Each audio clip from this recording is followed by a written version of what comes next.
Gooden of Texas. Gooden of Texas. McCarthy. Gosar. Gosar. Gottheimer. Jeffries. Granger. McCarthy. Graves of Louisiana. Graves of Louisiana. Graves of Missouri.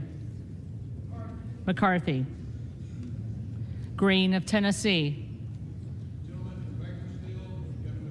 McCarthy. Green of Texas.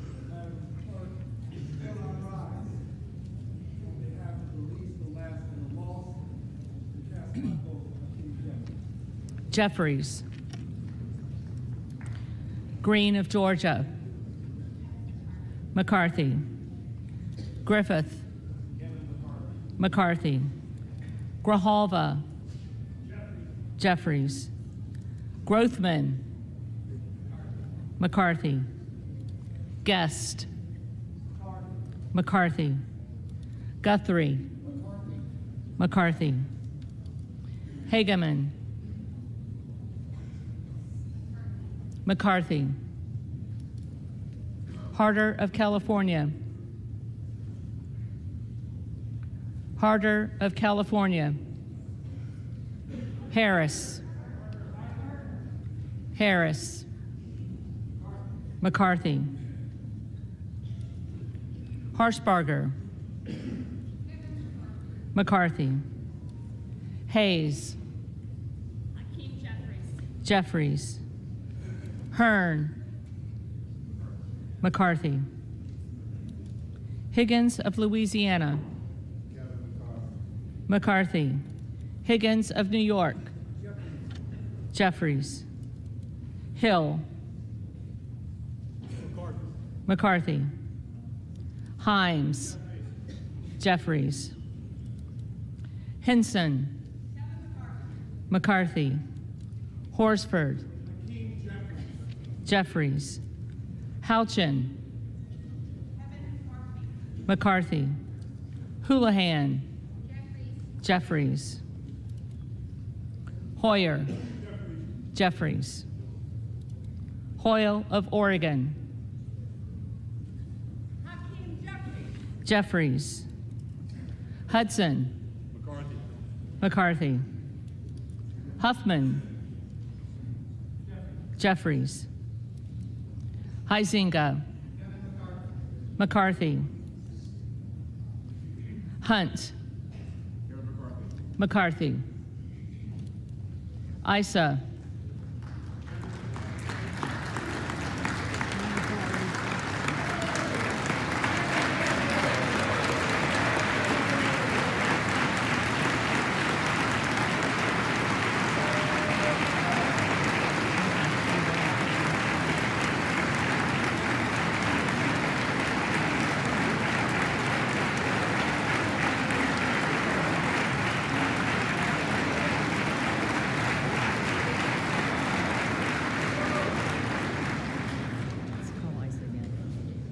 Issa. McCarthy. Ivy. Jeffries. Jackson of Illinois. Jeffries. Jackson of North Carolina. Jeffries. Jackson of Texas. McCarthy. Jackson Lee.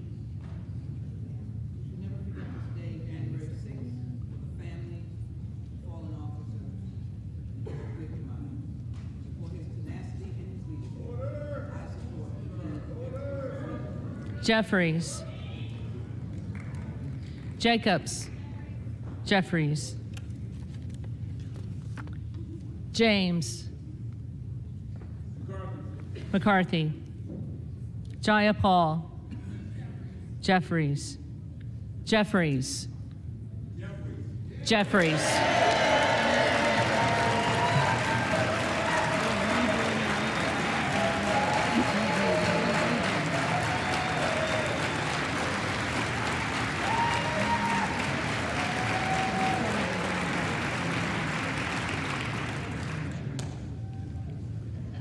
Johnson of Georgia. Jeffries. Johnson of Louisiana. McCarthy. Johnson of Ohio. McCarthy. Johnson of South Dakota. McCarthy. Jordan. McCarthy. Joyce of Ohio. McCarthy. Joyce of Pennsylvania. McCarthy. Kemlogger Dove. Jeffries. Captor. Jeffries.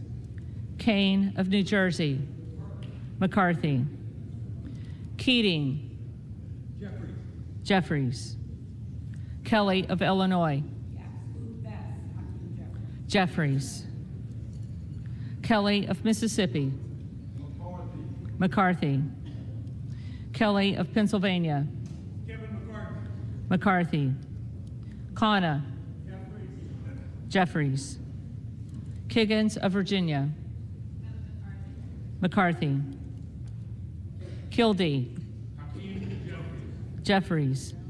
Kiley. McCarthy. Kilmer. Jeffries.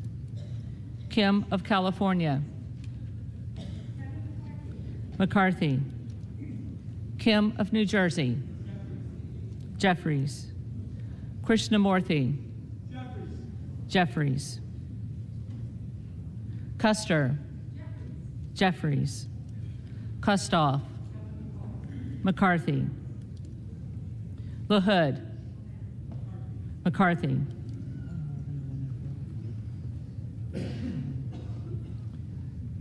LaLota. McCarthy. LaMalfa. McCarthy. Lamborn. McCarthy. Landsman. Jeffries. Langworthy. McCarthy. Larson of Washington. Jeffries. Larson of Connecticut. Jeffries. Latta. McCarthy. LaTurner. McCarthy. Lawler. The Honorable Kevin McCarthy. McCarthy. Lee of California. The Honorable Hakeem Jeffries. Lee of Florida. McCarthy. Lee of Nevada. Jeffries. Lee of Pennsylvania. Jeffries. Ledger Fernandez. Jeffries. Lesko. McCarthy. Letlow. McCarthy. Levin. Jeffries. Liu. Jeffries. Lofgren. Jeffries. Loudermilk. Kevin McCarthy. McCarthy. Lucas. McCarthy. Luetkemeyer. McCarthy. Luna. McCarthy. Luttrell. McCarthy. Lynch. Jeffries. Mace. McCarthy. Magaziner. Jeffries. Maliotakis. McCarthy. Mann. McCarthy. Manning. Jeffries. Massey. McCarthy. Mast. Mast. McCarthy. Matsui. Jeffries. McBath. Jeffries. McCarthy. McCarthy.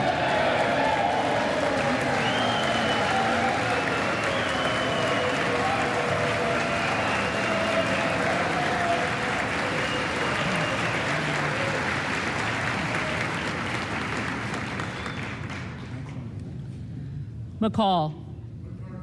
McCarthy. McLean. McCarthy. McClintock.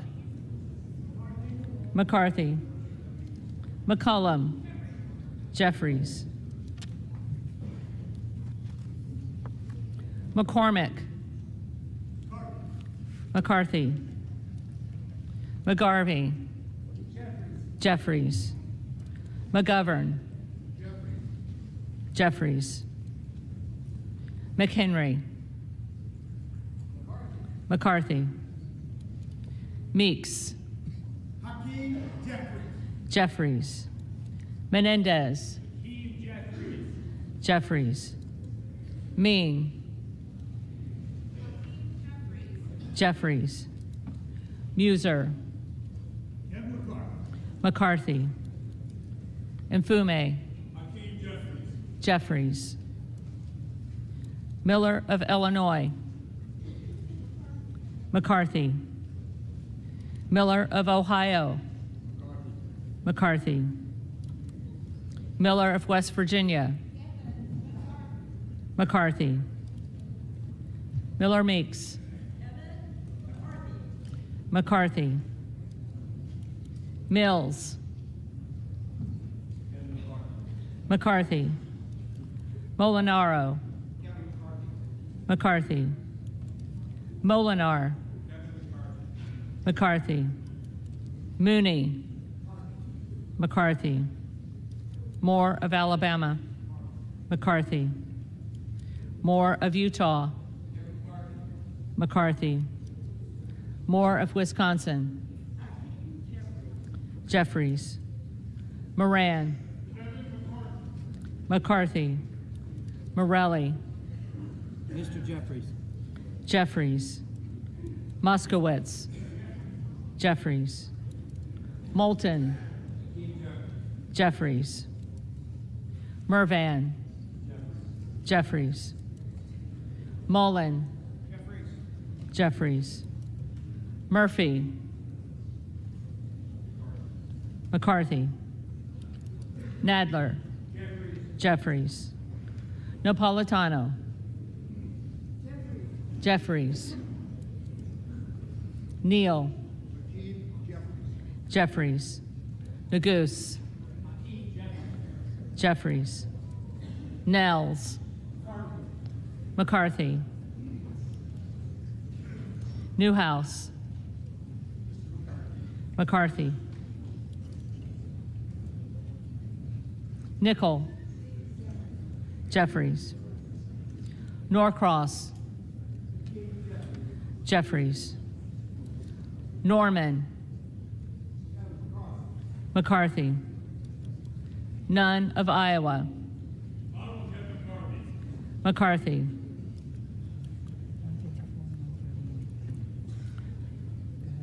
Obernolte. McCarthy. Ocasio-Cortez. Jeffries. Ogles. McCarthy. Omar. Jeffries. Owens. McCarthy. Pallone. Jeffries. Palmer. McCarthy. Panetta. Jeffries. Pappas. Jeffries. Pasquarel. Jeffries. Payne. Mr. Jeffries.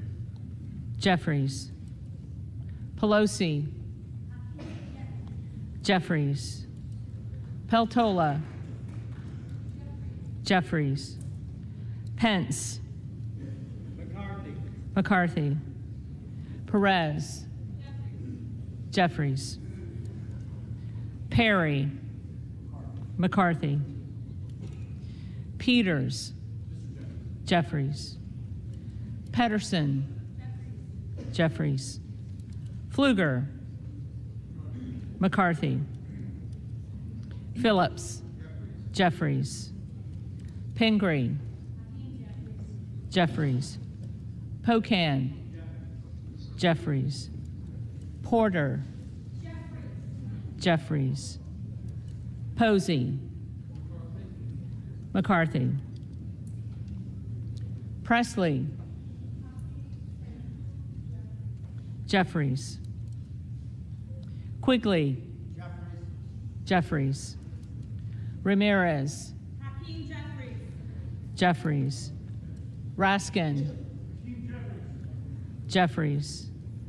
Reschenthaler. McCarthy. Rogers of Washington. McCarthy. Rogers of Alabama. McCarthy. Rogers of Kentucky. McCarthy. Rose. McCarthy. Rosendale. Biggs.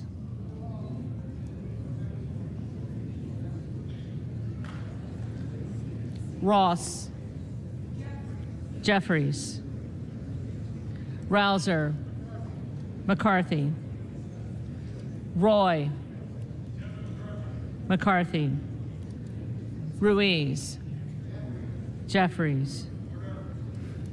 Rupersberger. Jeffries. Rutherford. McCarthy. Ryan. Jeffries. Salazar.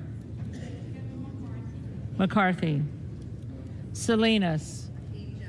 Jeffries. Sanchez. Jeffries. Santos. McCarthy.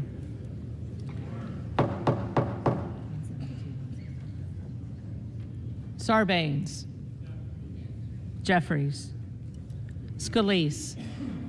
McCarthy. Scanlon. Jeffries. Schakowsky.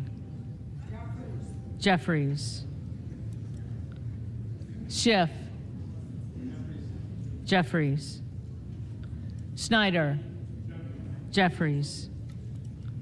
Skolton. Jeffries. Schreier. Jeffries. Swikert. McCarthy. Austin Scott. McCarthy. David Scott.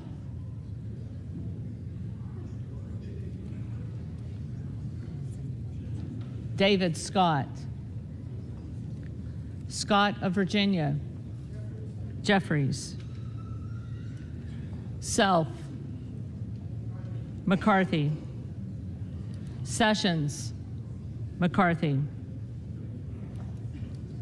Sewell. Jeffries. Sherman. Jeffries. Sherrill. Jeffries. Simpson.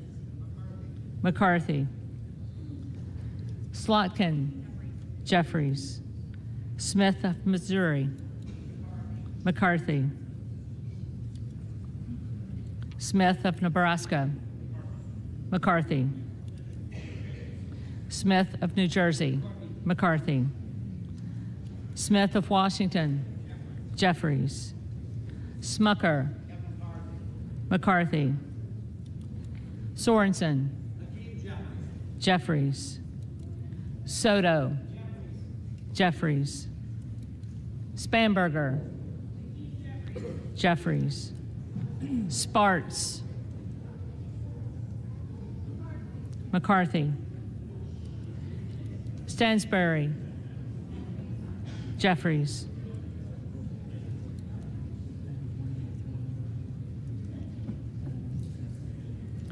Stanton. Jeffries. Stauber. McCarthy.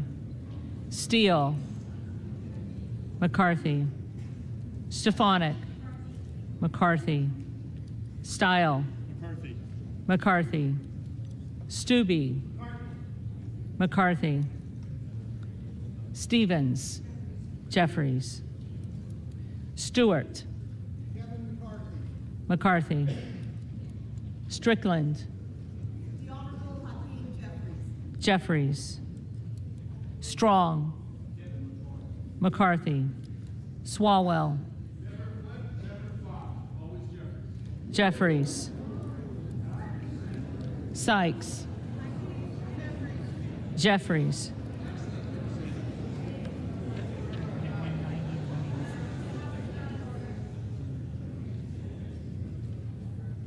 Takano.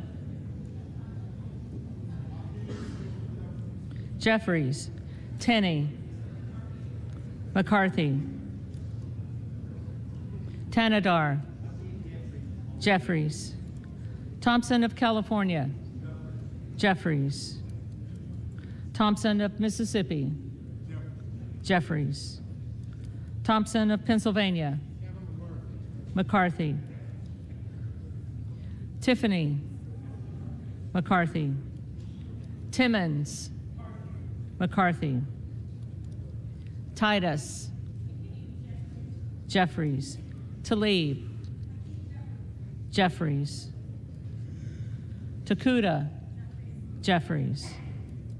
Tonko. Jeffries. Torres of California. Jeffries. Torres of New York. Jeffries. Trahan. Jeffries. Trone. Jeffries. Turner. McCarthy. Underwood. Jeffries. Valadeo. McCarthy. Van Drew. McCarthy. Van Dyne. McCarthy. Van Orden. McCarthy. Vargas. Jeffries. Vasquez. Jeffries. VC. Jeffries. Velasquez. Jeffries. Wagner. McCarthy. Wahlberg. McCarthy. Waltz. McCarthy. Wasserman Schultz. Jeffries. Waters. Jeffries. Watson Coleman. Jeffries. Weber of Texas. McCarthy. Webster of Florida. McCarthy. Winstrup. McCarthy. Westerman. McCarthy. Wexton. Jeffries. Wild. Jeffries. Williams of Georgia. Jeffries. Williams of New York. Williams of New York. McCarthy. Williams of Texas. McCarthy. Wilson of Florida. Jeffries. Wilson of South Carolina. McCarthy. Whitman. McCarthy. Womack. McCarthy. Yackham. McCarthy. Zinke. McCarthy.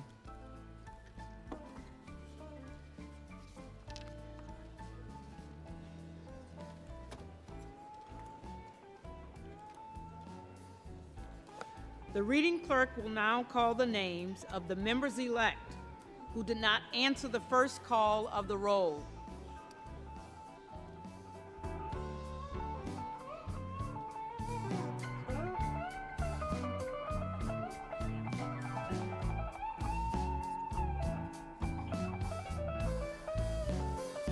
Buck. McCarthy.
Good evening.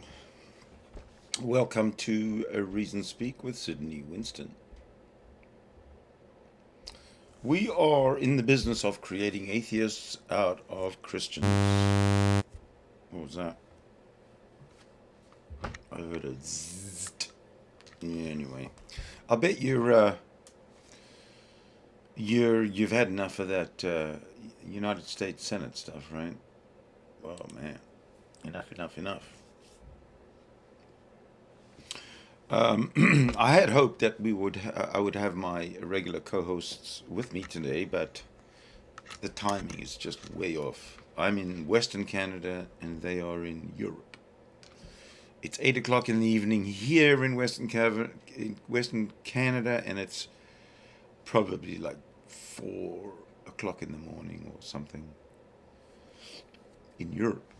So they are not going to be with me. However, I haven't watched this clip that I'm going to show, but I think it is going to be interesting, just based on the title alone. Look at this: a mythologist meets Jesus. Who does not want to follow the adventures of a mythologist who finds Jesus? Certainly not I. I want to follow this right from the beginning all the way to the end. So this is what this episode is going to be about. Reacting to this mythologist who meets Jesus. So again, like I say, I haven't watched it, but let me see if I can make some kind of a presupposition here. A mythologist who I'm assuming is a Jesus mythologist, like I am. There's no hope that this Jesus is anything but a mythological, fictitious character. And this is, I'm assuming, what's going through his mind as well for who knows how long. So this gentleman is a mythologist, but yet he meets Jesus. So let's get this cracking so we can find out what is beneath what makes this man tick. We're watching on the channel what's called Premier Unbelievable. Just thought I'd give a shout out because this is his work, or their work. So let's go. Let's see what he's got to say. There's a Catholic philosopher called John Moriarty, and John says the trouble is Christianity needs to rediscover what he calls its bush soul. It's undomesticated. It's weird. To remember its weirdness, to remember its essential Christness. There's nothing reassuring about Jesus. That's why I stayed away from him for so long. He was the most radical of all the gods. Well, I'm delighted to be joined on the show now by Martin Shaw, who's a writer, teacher, and mythologist. He's an award-winning author and director of the West Country School of Myth. Now, Martin's been writing and teaching about nature, spirituality, and mythology for a long time. But recently, something rather startling and unexpected happened. He actually converted to Christianity. This is amazing. He's a mythologist and he converted to Christianity. So, he's not a mythologist. If he believes that Jesus is a possibility, that Jesus actually existed as God, etc., then he's not a mythologist. So I'm confused. Martin, welcome along to the show. Thank you, Justin. Thank you for having me. We bumped into each other just recently, and it was great to make your acquaintance. And then you very briefly spelled out some of your story, and I thought, this is fascinating. I'd love to capture this for a Christmas edition of our Unbelievable show. So here we are. Take us back first, though, because it's not as though you're completely new to Christianity. I think you did grow up in a Christian setting, didn't you? I did, yes. I grew up going to a place called Upton Vale Baptist Church in Torbay. So I grew up around some great preaching. There was a vicar there called Peter Barber from Scotland. And so I was aware, and my father was and is a preacher, is a very good one. My brother's a pastor. My sister is a Catholic powerhouse over in Walsingham. So it's been in the oxygen. But for some reason, often when my dad was coming back from having given a sermon, on the walk home with the pressure off, he'd tell me fairy tales or he'd talk about folklore. And without that pressure to believe, quote unquote, my imagination felt more liberated. So to be honest, by the time I got to 17, where we'd moved from the Baptist world a little bit more into the free church and the very sort of the high drama of the charismatic movement in the early 80s. So you're talking to a veteran of Spring Harvest and Greenbelt and all of that kind of stuff. By about 17, I thought I need a major hiatus from this. I didn't realize that hiatus was going to take till I was almost 50. There you go.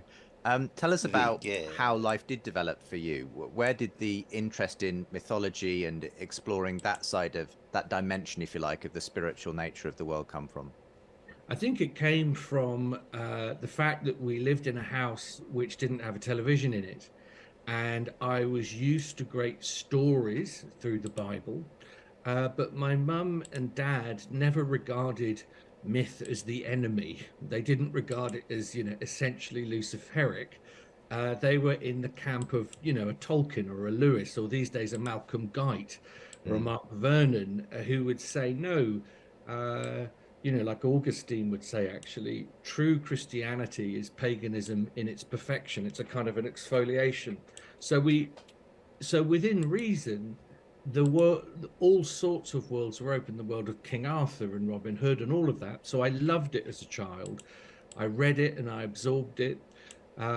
We didn't have a car, so a lot of those stories also got chewed over on foot. So there was a relationship between landscape and story that started to ferment in me. And then when I hit my 20s and I'd long disconnected from any notion of formal religion, I remembered, whilst going through a very painful divorce and the beginnings of depression, the stories that I loved as a child, the myths I loved as a child. I realized when they talk about the underworld, they're referring to all sorts of, spiritual and psychological states that we all experience through life. So I went back and did my apprenticeship to those stories, but in a much more sober, scholarly manner. I did it. So another person who, like he says, he got divorced and got depressed, and then he started looking, I guess, for his imaginary friend in his head and found him, apparently. A PhD and all of that, and I ended up leading a variety of courses at Stanford University in California. But really, the most important thing that actually happened was when I was about 23, because of the divorce I was going through, I felt I'd built a ladder, but it was going up the wrong wall. I was a musician, signed to Warner Brothers, and I ended up going out on something called a wilderness vigil. Now, in Snowdonia, up in Wales, there is a mountain called Cadair Idris, and the folklore of Cadair Idris is if you spend a night up there alone, you come down mad, dead, or a poet. So you could decide. And I went up for 4 days and nights without food in an old kind of desert father style. And rather unexpectedly, I did receive, a sort of a profound insight and message.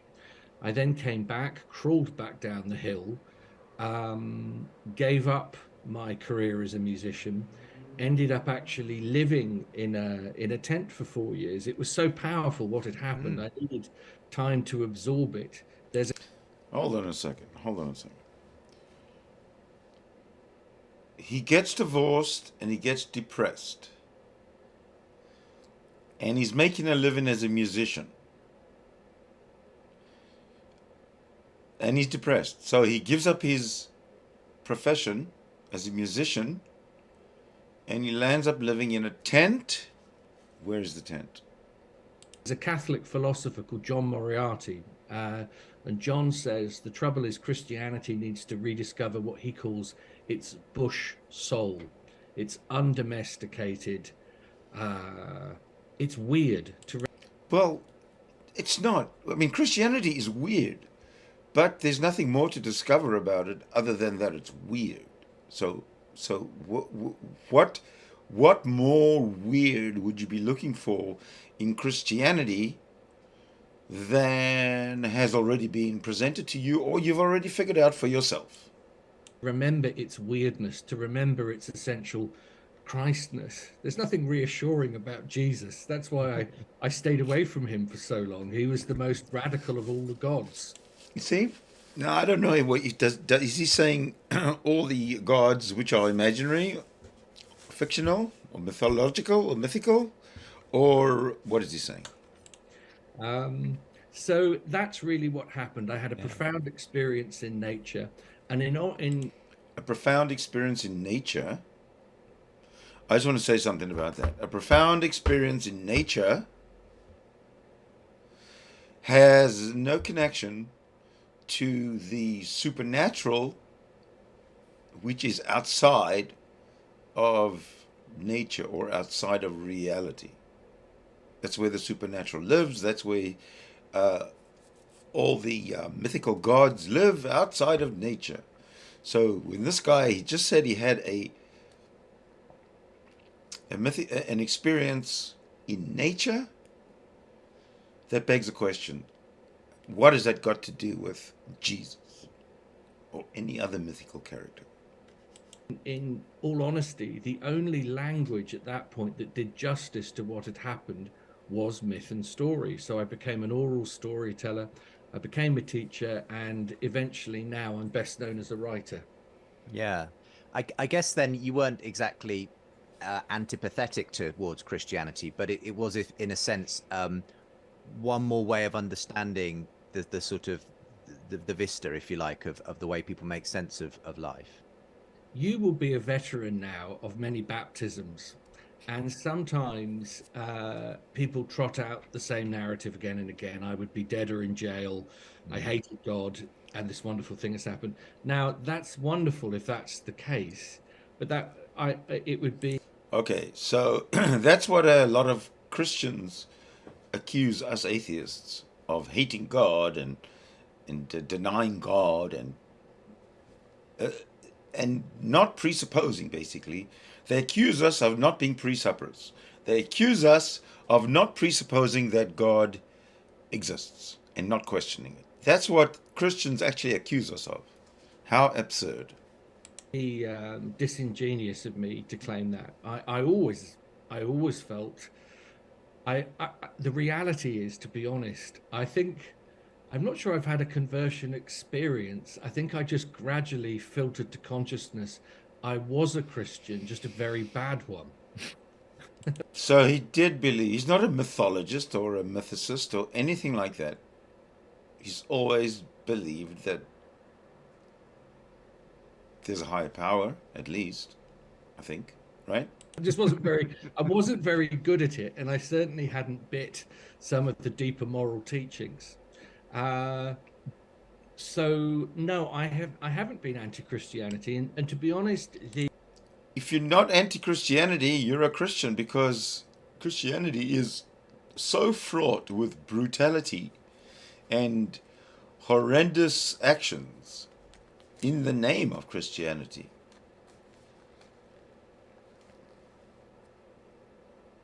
That why would you admit to being an accomplice to genocide, to uh, millennia of murder? Why? the link between myself and that has been an ongoing 30-year-old conversation with my mother and father, who never said, we think you've lost your mind. They always were interested. They always said, well, what happens next? Tell the next bit of the conversation. So that's really, it's my connection to them and my brother and sister that kept it going. My sister always said there will come a time, probably, when it settles in him, but I didn't see it coming in any way. I would have bet you, Justin, an enormous sum of money, as would have Paul Kingsnorth in his life, that this would never come to pass. Well, I want to bring up Paul Kingsnorth in a bit, because there are so many overlaps between both your stories, and I know you're good friends. Tell us what happened next then, because this is a rather remarkable part of the story. Do you want to tell us about the particular night when things suddenly came into focus? I will. Now, I must warn viewers, this is what you call the signs and wonders element of Christianity. This is out where the buses don't park, and it's not for everybody. It's a kind of Marmite experience, but it happened. This is what happened to me. I had been, because of my background in the thing that I just mentioned, Wilderness Rites of Passage, the Wilderness Vigil, about 3 years ago, I had visited a local forest for 101 days, and it was the final night. Now, it's hard for me actually to quite remember why I was doing it. The idea really was to go in a kind of typical hermetic way, go sit, be quiet in nature and listen. It's the final night, and I'm right up in the middle of the woods, big woods, 500 acres. There's an Iron Age hill fort in the center. It was very cold. That's what I remember. It was early January. And what I remember, what I can tell you, Justin, is I know I hadn't been fasting. I had a belly full of food. I'd had a cup of tea. I was grateful that the whole thing was almost over. I wasn't in a remotely elevated frame of mind. I was not quite counting the hours on my watch, but I was in that place. So I'm up there, but it's the end, and I'm giving thanks, and I'm praying in the way that I do at that age or that time. And I find myself saying, and if there's anything at all for me to realize at this point, it would be a good moment.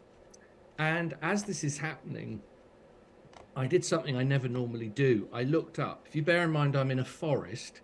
There's a canopy of oaks over me. Normally, I'm looking to the ground, seeing if I can hear the sound of a stag or a fox, which can be very disarming at 2 o'clock in the morning.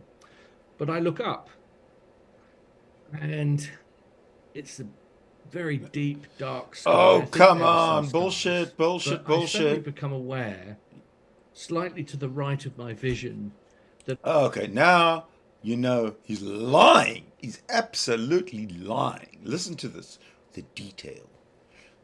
And I can't explain it. And I never look up. But then I did look up, and look what he saw is going to be amazing. But let's back up a bit. He's got this God. We've got this universe which is massive beyond comprehension. That's our nature, our universe. Now he's got a God which lives outside of nature. And now he's going to come and tell you some bullshit story about how he looked up when he was lucid, because he hadn't been fasting. He looks up and he's going to see what? I'll tell you what. I am going to go and I'm going to fill up my coffee cup. I'm going to take about 60 seconds So, in the meantime, before we carry on, when we will carry on, let me, yeah, I'll just let this run like, doesn't look too good, but you know what?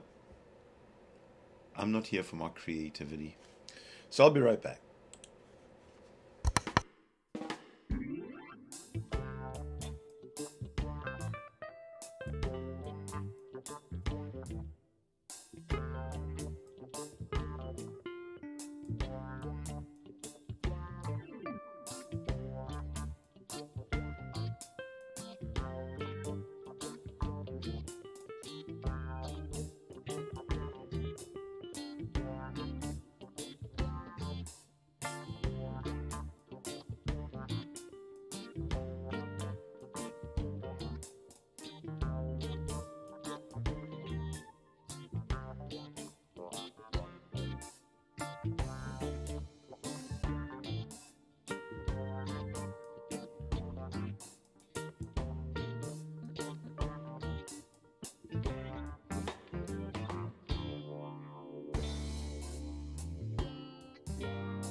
All right.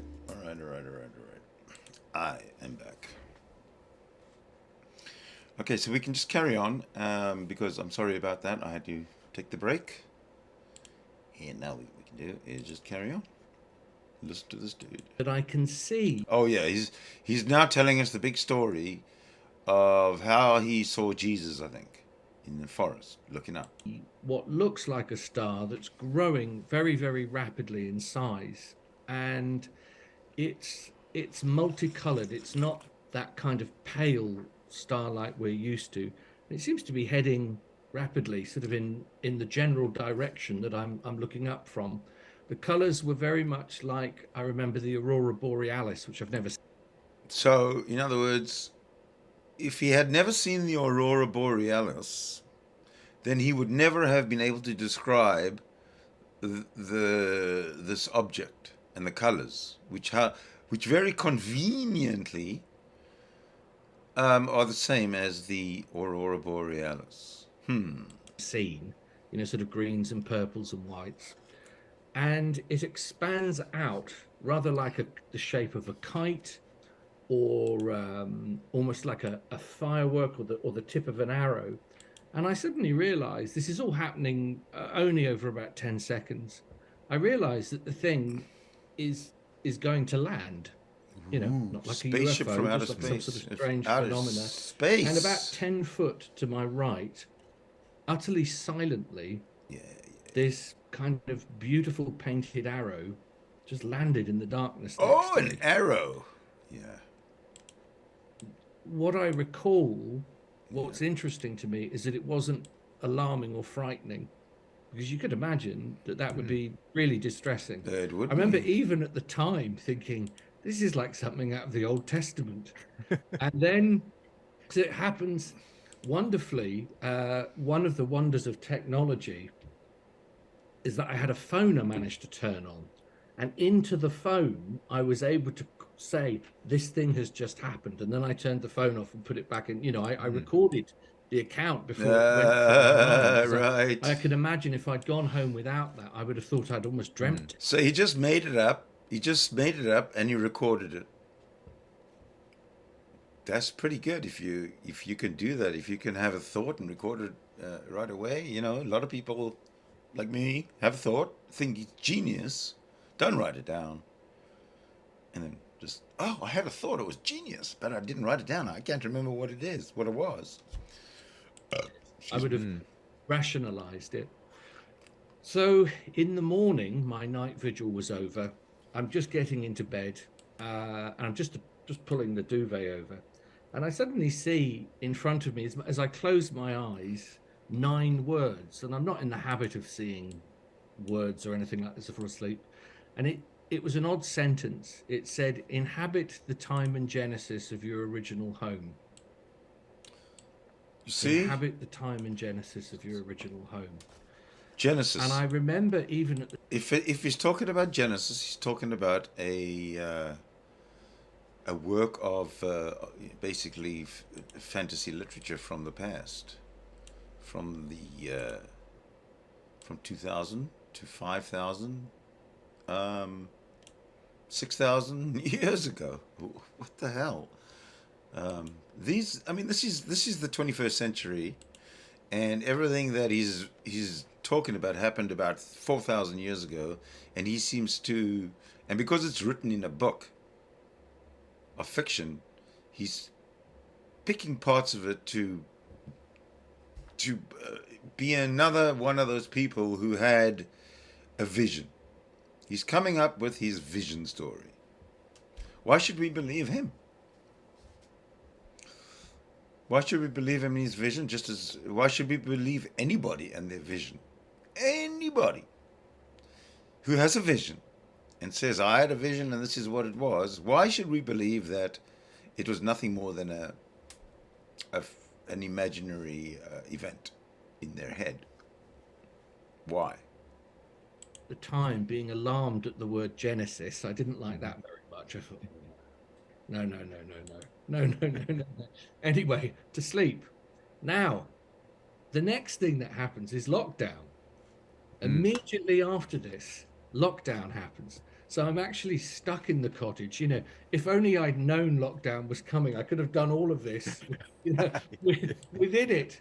But I then had the best part of a year to contemplate quite what had happened in the woods. Somehow I kept at bay the notion that it was, what I would now call the mossy face of Christ. I managed to intellectualize it in all sorts of ways. And then the mossy face of Christ. Somehow I didn't I refused to believe that it was Christ himself. Somehow. And it then had been slightly over a year ago, I started to dream. And I was having this guy's name is Martin Shaw, by the way. Martin Shaw. Experiences within the dreams that were not like normal dreams. They were not, I was talking to a sofa that became my mother. They weren't those kind of dreams. All right, so where we're going here is, like I was saying, we got the cosmos, the universe, massive place. You can't even conceive how big it is. Impossible. Outside of the universe, outside of nature and reality, you've got your supernatural, where all the gods and angels and whatnot reside. So this guy here, Martin Shaw, he seems to be tunneling down to where he has this one experience with a God called Jesus, and he thinks that this God called Jesus, who created all of the universe and has to watch over all of the universe and every single conscious being in the universe, including us humans, every single one of them, he thinks in his arrogance that this God has time to invade his dreams and give him messages. Let's see what he learns from his dreams. They were dreams where very clear messages were conveyed. And after 2 or 3 of them... Okay, very clear messages were conveyed. If they were very clear, why can't you tell us what they were, what they are? Very clear messages were conveyed. That's just that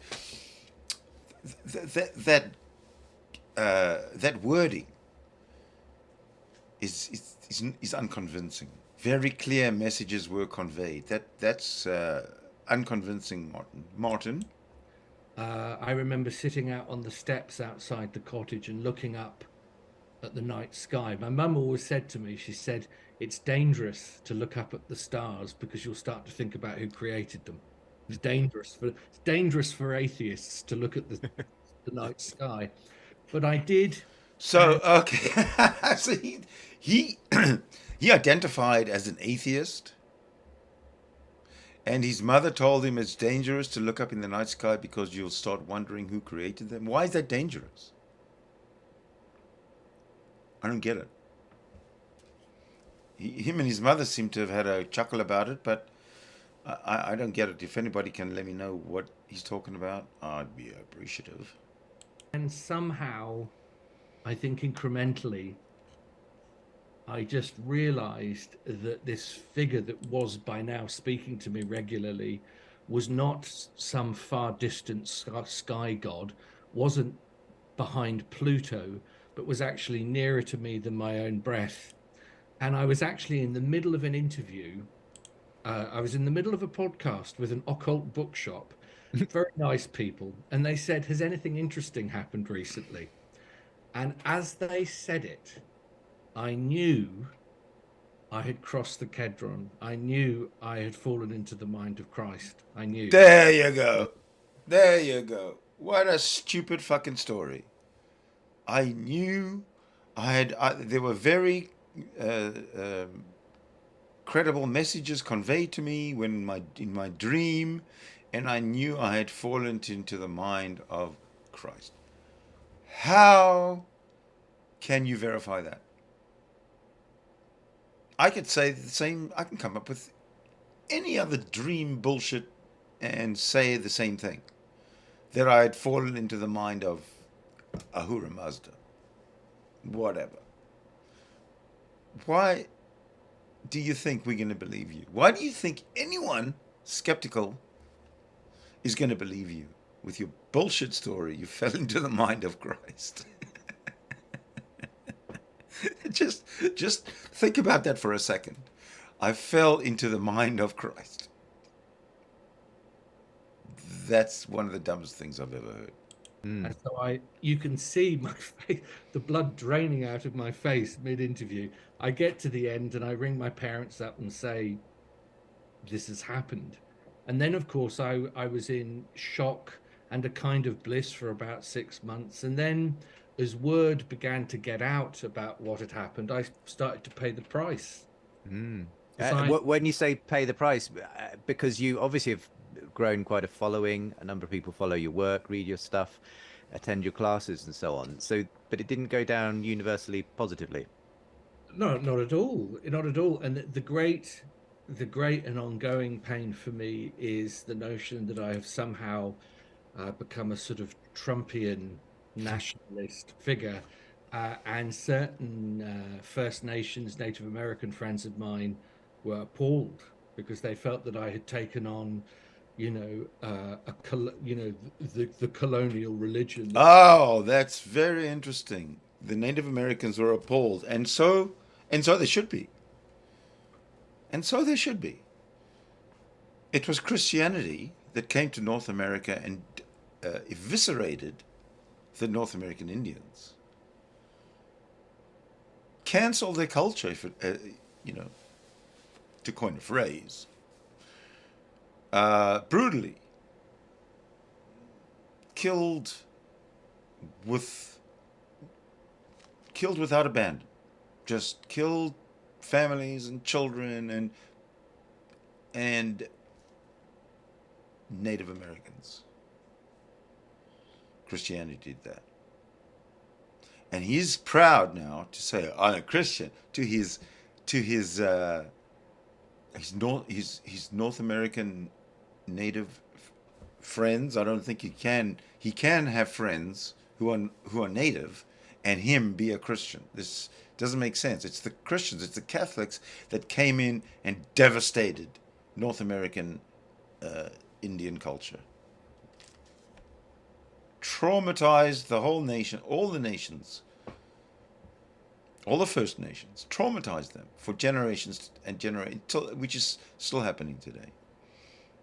It's appalling, actually. That devastated the culture. And Yeah. so that's been a kind of agony for me.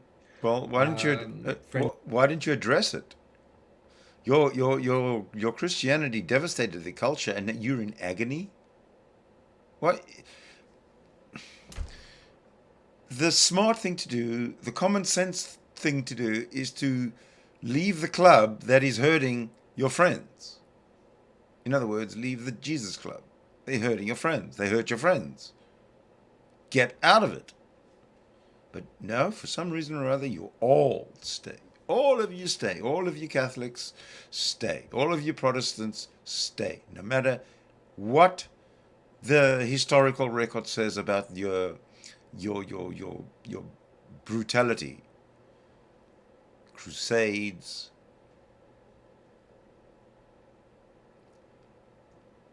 going back even further, there's just pure old, plain old persecution and killings and hangings and this is Christianity for you. The history of Christianity is killings and hangings and murder. Friendships have gone, people thinking that this was just hugely disappointing. People losing interest in what I write and all of that. But as far as I can tell, when I read the Gospel of Mark, Yeshua doesn't spend a lot of time checking out your insurance policies before he tells you to come with him. He's in, a description. It was Gospel of Mark. Fiction. Fiction. Everything about Christianity is fiction. Absolutely everything. And I'll say that. I'll say this. I'll say it again. The earliest Christian writings are dated around 350, the year 350 of the Common Era. The earliest Christian writings. How are you going to trust writings that are 325 years old?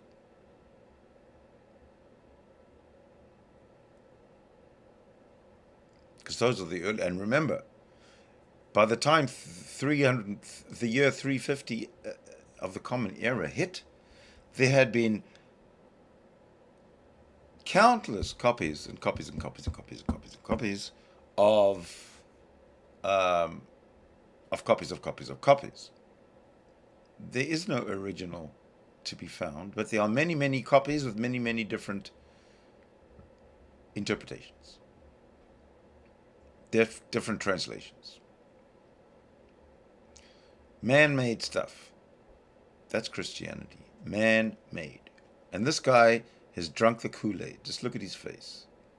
I often use is I say, I feel like, do you remember when he comes into Jerusalem and goes to the temple and starts smashing it up? Ooh, he's into violent fantasy literature. Well, I feel like that temple. I feel like I'm in the midst of a spiritual audit that I have no control over. And he's going into all sorts of rooms I don't want him to look at.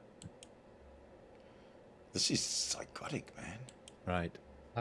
And that requires proper, profound surrender. And so... Surrender? Egotist... Never! We will never surrender! Middle-aged man, it's been astonishingly beautiful and difficult to go down this road. It's an astonishingly beautiful and difficult. What does that mean? Astonishingly beautiful? Astonishingly difficult? Or is astonishingly beautiful and at the same time what was the right, I forget what he said. Sorry. extraordinary story, just obviously, quite dramatic in the way it I happened. can't remember. And but as you say, you're giving the highlights. I'm sure there aren't stars falling as arrows from the sky every day or anything like that. But Much more as you've domestic. as you've sought to put it all together, I don't know, does it feel like the culmination of a journey, or does it feel like something that sort of stepped in and kind of create an abrupt sort of jarring difference to where you were? I'm just interested in whether this feels like something that sort of makes sense in the kind of scheme of things. It does make sense. It absolutely makes sense, and I'm glad. I must be honest. I'm glad that I didn't. I'm grateful for the journey I've been on for the last 40 years. I feel some people will not agree with this, but I feel that I was continually aided by God. I was continually Oh, come pushed, on. learning. I've learned a different kind of vocabulary to many Christians. No one is going to buy that. No one is going to buy that. No one's skeptical. No one in his right mind will buy that. Christians will lap it up. Christians will swallow it, drink the Kool-Aid, love it, and they'll use it as proof for something or other. Idiots.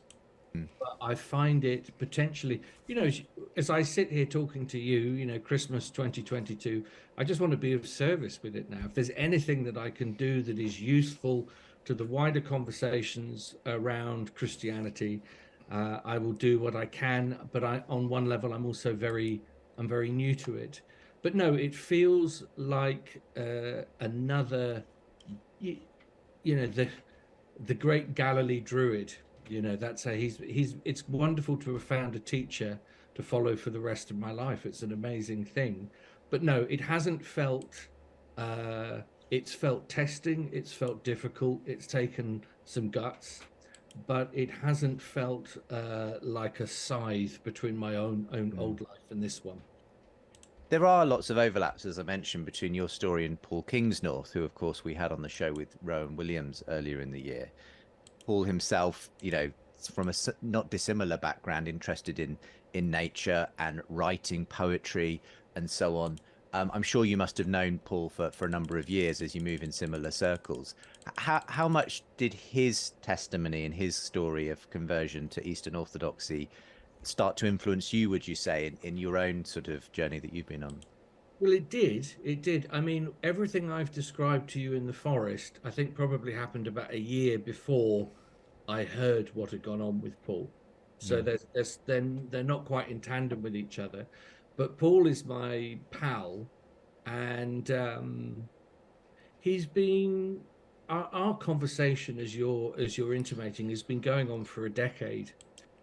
This guy, he seems to be making it up as he goes along. See how he looks up because he can't remember. He's written it down as a story, and now he's trying to remember what he wrote down. Very unconvincing. Very unconvincing. Now, the interviewer, I don't know what his name is, but he's obviously lapping it up. I was interested in the fact that he'd felt claimed by orthodoxy. I didn't quite understand it because obviously in Britain, orthodoxy isn't something you come across every day. But actually what led me to it was after I was baptized by a wonderful Anglican priest called Peter Owen Jones. I know of him, yes. Freezing River Dart in the middle of winter. My dad on one side with us all slipping and sliding under the stones, Peter on the other, more goat than man, cawing like a crow as he pushed me under. It was phenomenal. That's a whole other. Have you ever been dunked in a pool of water? I'm not talking about being surprised by it, but somebody saying to you, "I'm going to push you under the water. Hold your nose," and then being pushed under. It's just an action, right? In the water, out the water. But call it a baptism, then it becomes somehow quote unquote holy and means something different to just coming out of the water in a swimming pool. Stupid Christians. Stupid Christianity. Podcast that experience. But anyway, afterwards I thought, well, I need to find a church to go to. So I went to a local Anglican church, very, very nice. Went to the Catholics, very nice. Went to the Baptists, very, very nice. But I don't want very, very nice. I don't care What about do you very, want? very nice. What do I you don't want? need that. That's too. I don't need a warm and fuzzy thing. I need to grow and stretch and be deepened.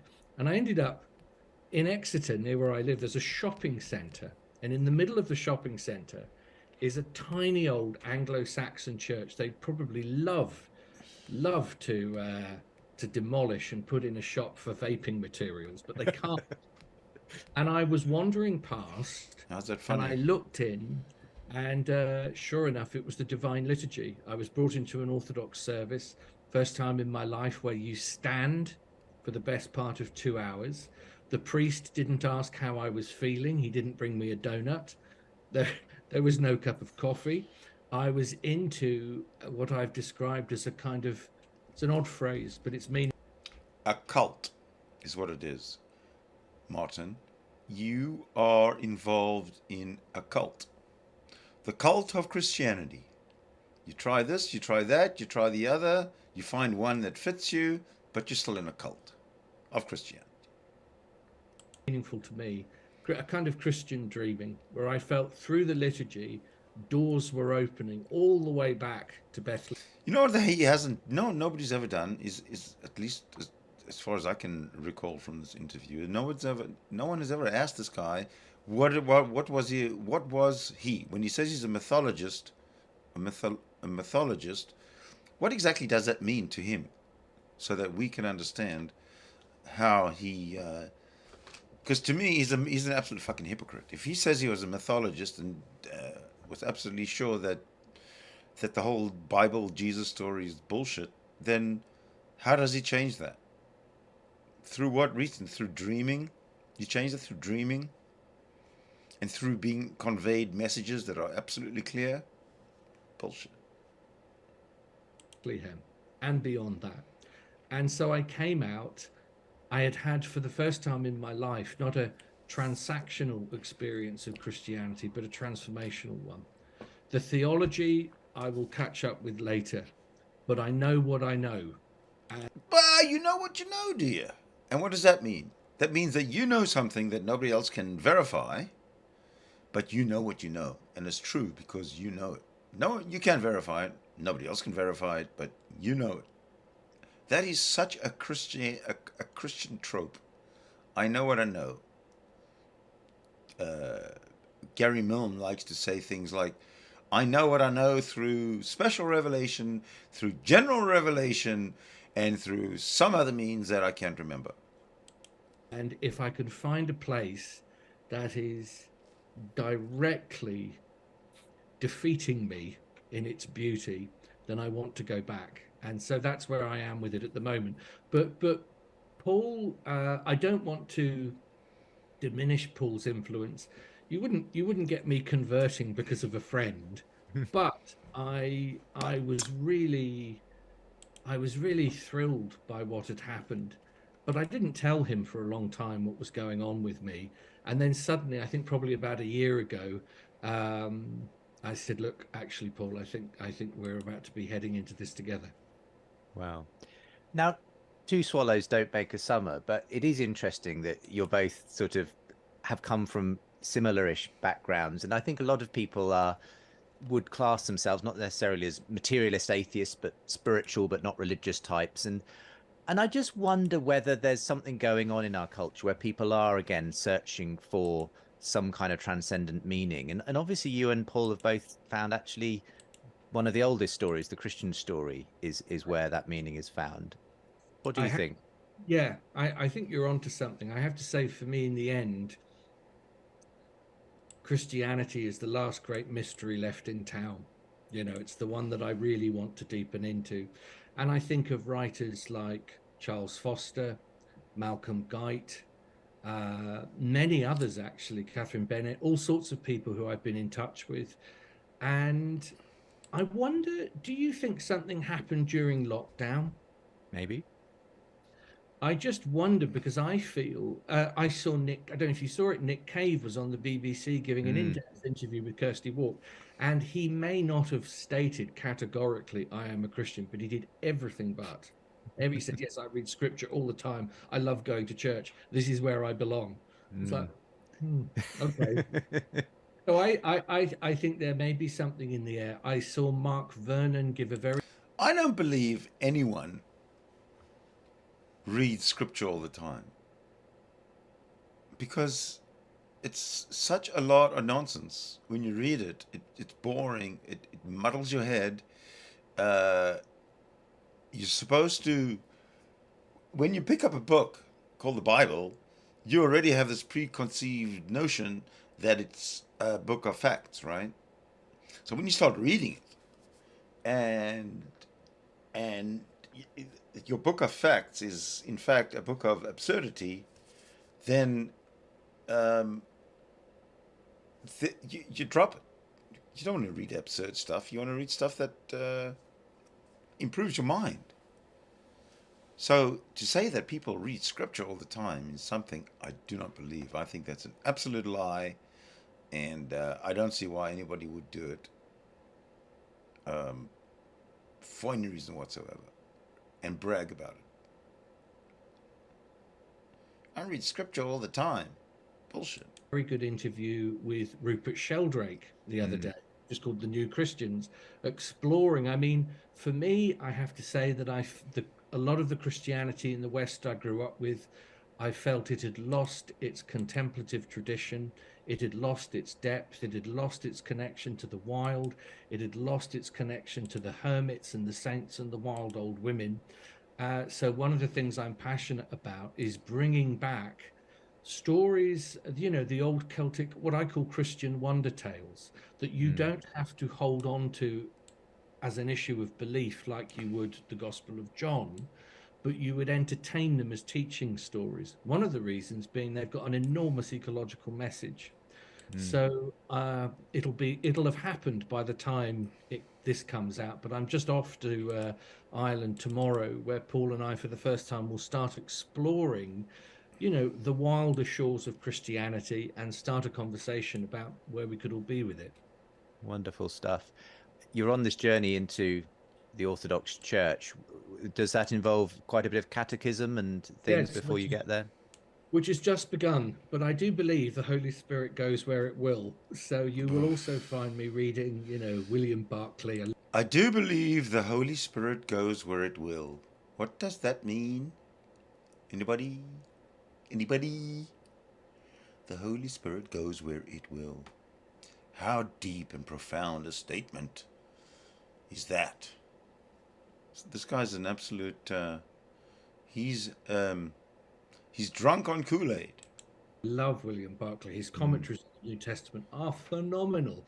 I think he's the Joseph Campbell of late 20th century Christianity. And I grew up in a house of people like David Pawson and Spurgeon and Sangster and Martin Lloyd-Jones. So I read across denominations, I'm afraid. This guy just believes in God. He's never was an atheist. So I'm not quite sure what a mythologist is, but he's never been an atheist. But there's just something about the liturgy itself that has taken it curates my mythic heart very, very well. Your mythic heart? It curates my mythic heart very well, very well. I don't know what that means, to be honest with you. Yeah, interesting. It's been such a pleasure to just hear your story, and I do see this as part of what I see as quite an exciting wave of people starting to reconsider and recapture the heart of Christianity. There are many others that we could name, I think, alongside you and Paul and others. Just as we finish then, Martin, as we approach Christmas, what will Christmas mean for you this year with your recent events and life experience in the background? I mean, first of all, as a Orthodox, we celebrate the date's slightly different. It's, of course, January, but I mean, it's just wonderful for me. It's absolutely wonderful. We're building up now for the Advent period. Advent. See, he's a Christian. I think of a baby born within the glow of animals. I think of what kind of God chooses to be born as a human child who immediately has a death sentence on his head. What kind of God? That's not a Zeus move, I can assure you. I'm What? just immensely touched by that story. And as far as I can tell, the early Christians, the things that they really had in their favor, it's not necessarily dazzling apologetics, it's What was it? lifestyle and story. That's the thing that was so Story! different, so That radical word about always this. comes up And so when it comes to the I Bible. will be with my family over in Norfolk, actually. I'm going to try and drag Malcolm Guyting because we're going to be at Wilson. Who knows? Maybe we could get Rod Dreher there as well because he's become a friend. It'll just be a time of thanks and loving those tales. My favorite bit, and I'm sure many people watching this will agree, do you remember when Mary goes to Elizabeth and the baby kicks? Yes. There's just something in that I find really thrilling, and I hope something wonderful gets born in all of us this Christmas. Amen to that. Thank you so much for being my guest on the show. It's lovely to hear your story, Martin, and a very happy Christmas to you. And to you, Justin. For more conversations between Christians and skeptics, subscribe to the Unbelievable podcast. And for more updates and bonus content, sign up to the Unbelievable newsletter. Of course.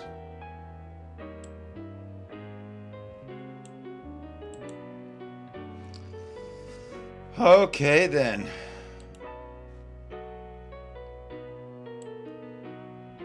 Bum. Stop the music. That was my reaction. If there's anybody who would like to join and tell me something about what they think about what they saw or talk about anything else, the room is open for a little bit. Maybe I'll leave it open for about 5 minutes, 3 minutes. Let me have a look. Let me get the timer going here. So I will leave this room open, but for 3 minutes, that's it. Okay. So we will, I'll wait for you. Okay, I'm waiting for you. And this is how I'll wait for you. We'll play some music. And we'll start the timer. And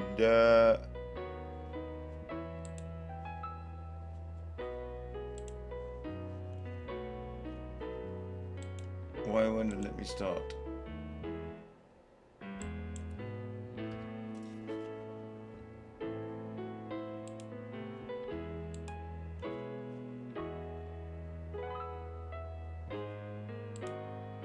Okay, there we go.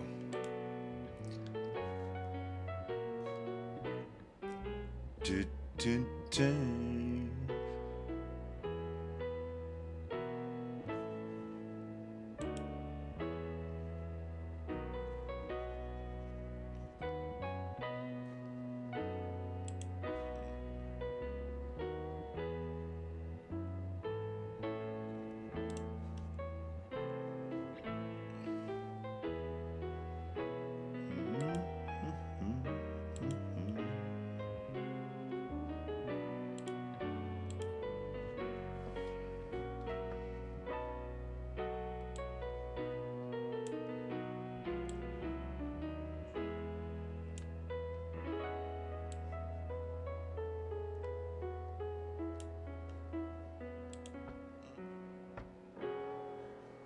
Boom.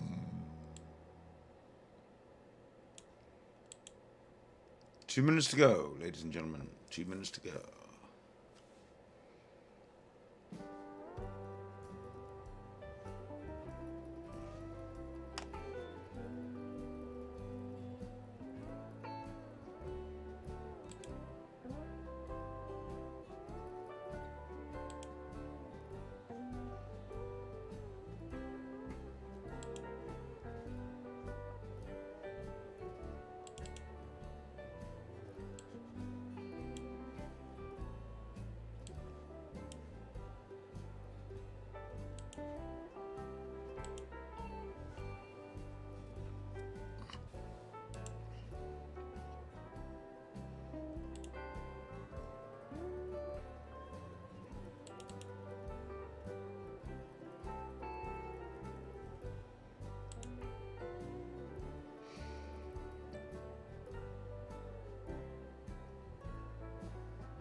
controversy, and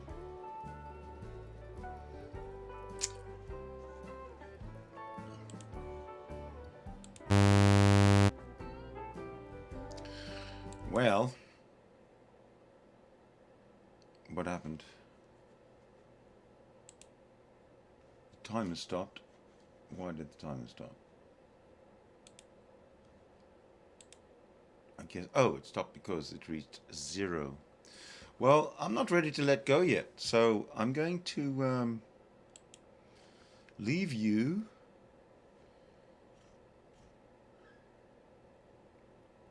with. Hold on a sec. I'm not going to leave you. I'm going to stay. I have an idea. But obviously. Well, I'll tell you what I'm going to do. I'm just going to play my idea. Here we go. and I'm actually surprised that you didn't understand that or get that. At the Is time. William Lane Craig infallible? You're gone with Bible. What was that? Is William Lane Craig infallible? In what reference, like in as a philosophy or in general? Is William Lane Craig infallible when he makes statements of... I mean, he could possibly be wrong. I'm not sure how he's wrong. Okay, okay. Is it possible that he could be wrong about that statement? I don't think so. Can you demonstrate that he was wrong? No, I didn't assert to you that he was. I said, is it possible or is it not possible for him to be wrong? Sure, it's possible. I mean, he is a human. Okay, so he could be wrong on that, right? So basically, what you're doing is you're simply repeating an opinion statement based upon the traditions of men. So why should I accept that opinion statement as being the truth? Well, he is. Or corresponding to, I should say, to reality. Well, I mean, he is a philosopher, like a professional one. So I mean, you're. But you said he could be wrong. Well, yeah. I mean, he could be. He could be possibly. I mean, I would like. I mean, if you could actually demonstrate that rather than just Okay, so basically you're upholding a probabilistic statement, Not done yet. Not done yet. I know you love to sign your own voice, but you gotta let me get a freaking sense in there. Listen. I know that he could be wrong in the sense that a person could be wrong about like what the weather is, right? But in that regard, I mean, it seems pretty sound when he's talking about logical truths. I mean, he has at least that understanding down pat. So at least within that context, he can't be wrong. So, I mean, I really fail to see like how does this actually help your position? How does this like what are you trying to establish here?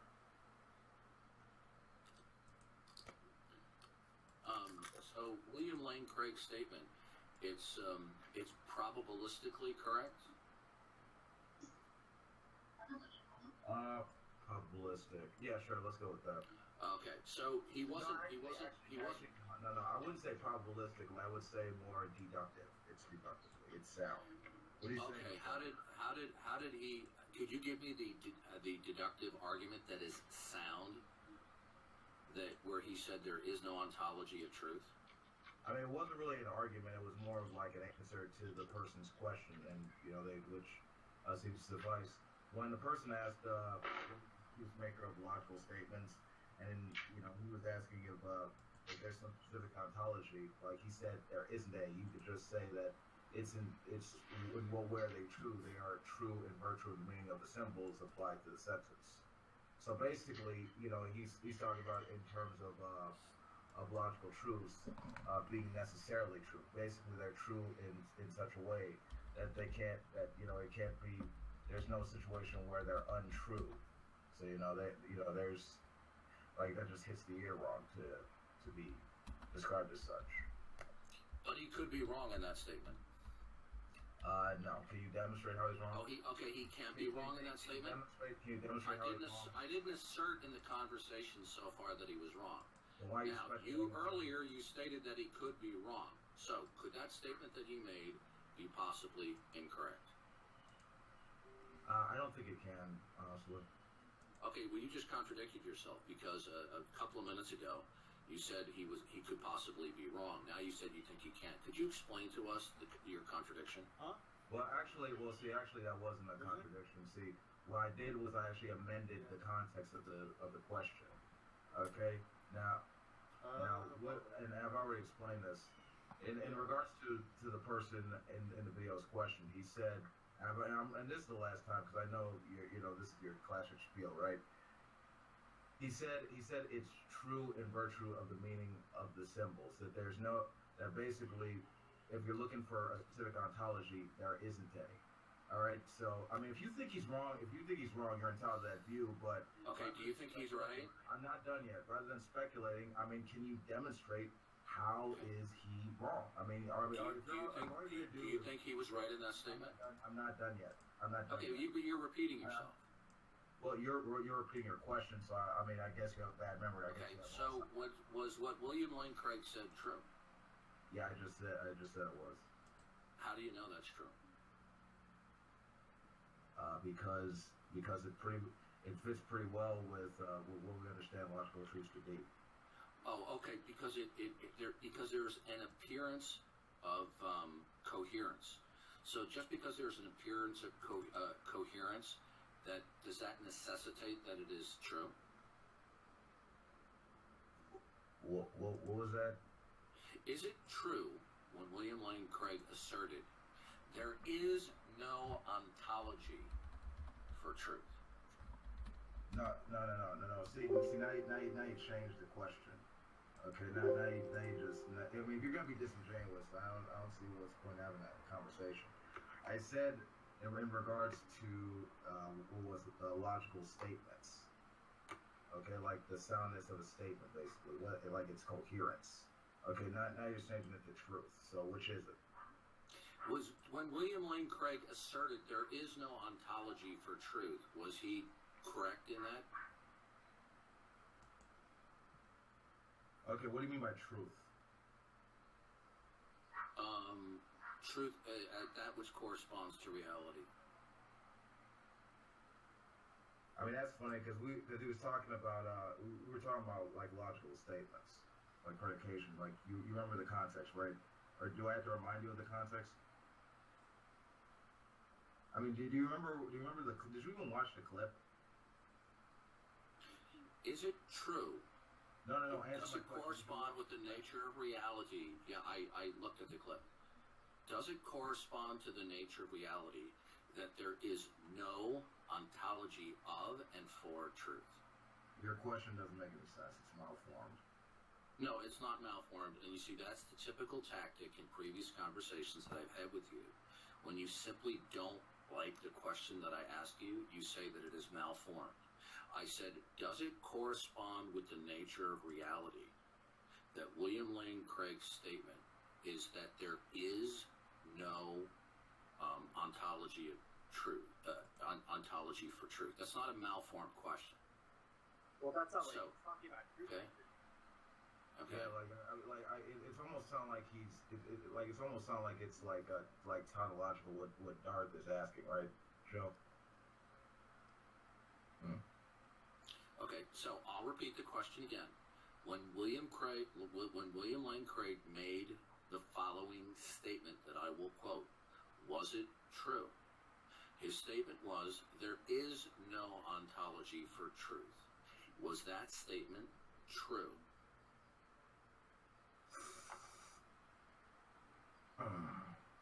Okay, so what you've done here is you basically changed the context to fit this weird straw man that you created. Okay? Did William Lane Craig say there is no ontology for truth? You're filibustering now. No, I wasn't. I was. I'm waiting for an answer to my question. I like your question. Like I just said, is malformed. You said like, okay, is it the truth of reality that William Lane Craig said that there was no ontology for truth? That doesn't make any sense. Okay, did William Lane Craig state there is no ontology for truth? Yeah, I mean, yeah. Like, are you freaking? Okay, was that statement true? Was that?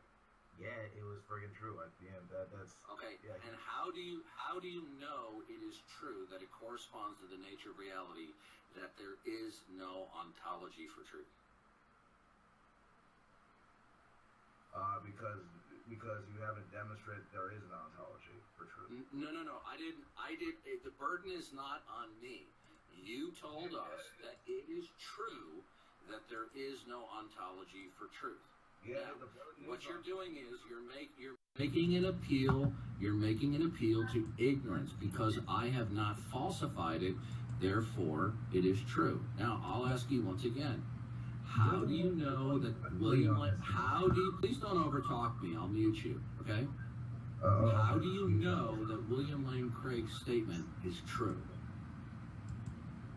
Because okay, all right. Let me get you the definitions. Because apparently this doesn't. No, I'm not interested in definitions.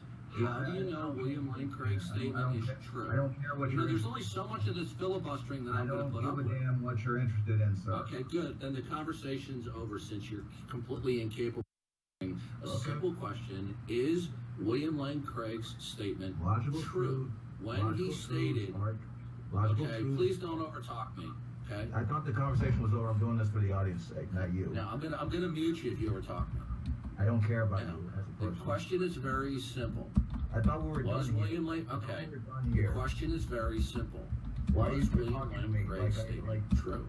I thought you said And the if the conversation answer was is yes, over. tell me how you were able to determine and verify that it was the case. So is the conversation over, or is it still going on because you just said it was over? Like, are you contradicting yourself? Well, or? I'm giving you the benefit of the doubt that maybe you may be able to answer the question. sir. Answer the question. I'm Are you still contradicting waiting. yourself, or like what? Okay, Wolf, have a nice day. I Okay, think I adequately demonstrated your incompetence. Goodbye. I don't give a damn. Bye. Oh, dude. Someone give me my red belt, please. Can someone give me my belt, please? Justin, give me my belt. I whooped his ass.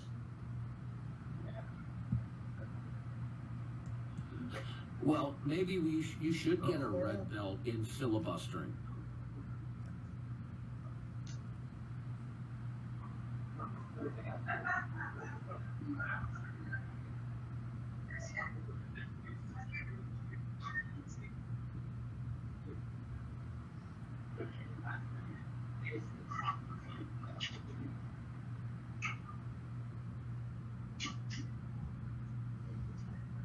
Oh, okay. So you can't basically. All right. Well, I actually wouldn't worry about that so much. What does it mean when he has to say such things? When he has to say you're being fed this information? It means that you're being fed information that he can't handle. That's the only thing he's really able to attack, right? Can't. I mean, he started like questioning whether or not William Lane Craig was a fallible creature or something. Yeah, I didn't know what the fuck that meant. It's like, dude, yeah, he's fallible in the sense that he's a human. I mean, but in terms of like, what the fuck? It's silly. William Lane Craig, he made an argument, or he gave a response to his student's question, and that response could be wrong. But the issue is, why would it be? That's Exactly. That's where the interaction should have gone. But I don't know. It seemed like he just wasn't familiar with the landscape, which I guess you were pointing at, right? That there are different ways to approach things like the laws of logic, and it's not as simple as going God did, right? Yep. The way he won't be able to respond to it. That's just that. Well, another embarrassing thing about that tactic that he uses is he'll say that when someone just uses a more nuanced philosophical term because he's unfamiliar with arguments or serious arguments. Like if someone says psychophysical law, for example, when talking about fine-tuning, I believe this happened. Someone mentioned that term when fine-tuning came up, and he immediately thought the person was sent in by Jack. But this is a term that's used when you're talking about, I don't know if it's just teleological arguments in general or specifically fine-tuning. So not only is he desperate to get away from the argument, he also lets us know that he doesn't even he's not even familiar with the current discussion on the arguments. He thinks that Jack came up with the concept of falsification. For crying out loud. No. You're not serious. He literally thinks that. Dawkins, you're not that dumb, are you? Holy shit. And Jack, did he really say that shit? That you came up with the term falsification?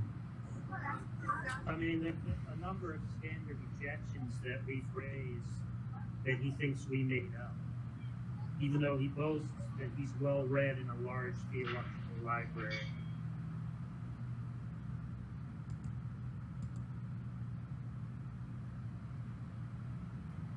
I mean, I just think he's like honestly a second-rate actor or something like that at best. Like he just repeats lines from his own damn self.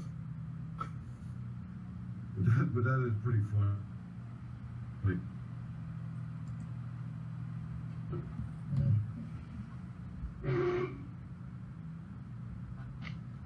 I mean, I just see why you guys engage him. He's a lol scout. He's funny. Just the way he acts. Hey, how old are you right now? Oh, he's gone now. Shit. Look.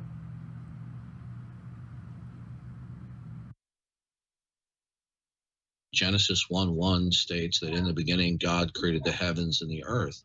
And what that logically necessitates then that everything that does exist that is independent and distinct from God has its origin and is contingent upon God. That would include all logic and reasoning. That would include the ability to actually make truth-valued statements that actually comport with reality. And it would also include any wisdom. And all of that has, as I said, its origin and it is contingent entirely upon the God of the Bible. So I don't think what Nick, I'm not done yet. So I don't